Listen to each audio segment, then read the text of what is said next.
సంపూర్ణ చంద్రగ్రహణం కారణంగా అసలు ఏం పనులు చేయాలి, ఏం చేయకూడదు అనేది మనం తెలుసుకుందాం. ముఖ్యంగా చెయ్యకూడని పనులు ఏంటో ఇప్పుడు చూద్దాము. గ్రహణ సమయంలో అస్సలు ఆహారం తీసుకోకూడదు అని పండితులు పెద్దలు చెబుతున్నారు.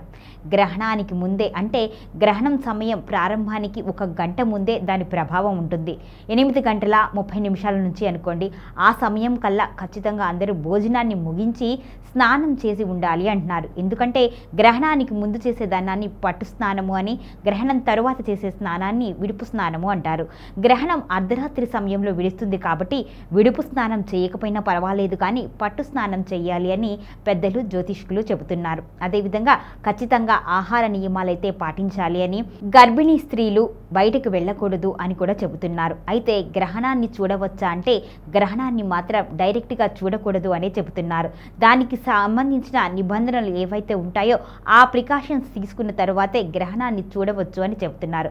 ఇక గ్రహణ సమయంలో ఖచ్చితంగా దైవాన్ని స్మరించాలి, నిద్రించకుండా ఉంటే చాలా మంచిది అని చెప్తున్నారు.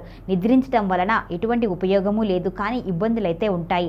అందుకోసమే ఆ సమయంలో ఏ విధంగానూ స్తంభించకుండా అలా నిశ్చలంగా కూర్చొని దైవాన్ని స్మరించటమో లేదా ధ్యానం చేయటమో చాలా మంచిది అని పేర్కొంటున్నారు పండితులు, జ్యోతిష్కులు.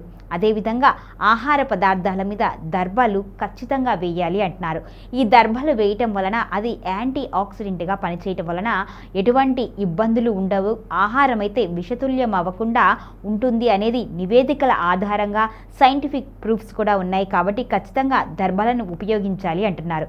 ఇక గ్రహణం విడిచిన తర్వాత మీ ఇంటిని గంగాజలంతో కానీ లేదంటే పసుపు నీటితో కానీ ఖచ్చితంగా శుద్ధి చేసుకోండి. గ్రహణం విడిచే వరకు ఎవరైతే మేలుకుతో ఉంటారో వారు ఖచ్చితంగా విడుపు స్నానం చెయ్యాలా అంటే అర్ధరాత్రి సమయం కాబట్టి చేయాల్సిన అవసరం లేదు.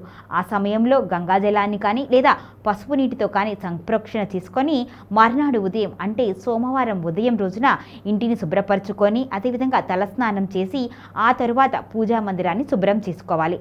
ఈ గ్రహణ సమయంలో తులసి మాతని అంటే తులసి చెట్టును తాకవద్దు అని జ్యోతిష్కులు, పండితులు చెబుతున్నారు.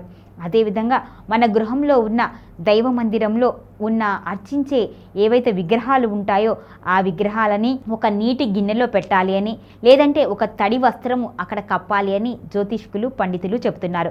ఈ గ్రహణ ప్రభావం వలన వచ్చే కిరణాలు ఆ దైవశక్తిని ఇబ్బంది పెట్టకుండా ఉంటాయి, దైవశక్తి కోల్పోకుండా ఉండాలి అని ఇటువంటి నియమాలను చెబుతున్నారు. కాబట్టి ఈ నియమాలను పాటించి మీ ఇంట్లో దైవారాధన చేయకుండా దైవాన్ని స్మరిస్తూ ఉండండి.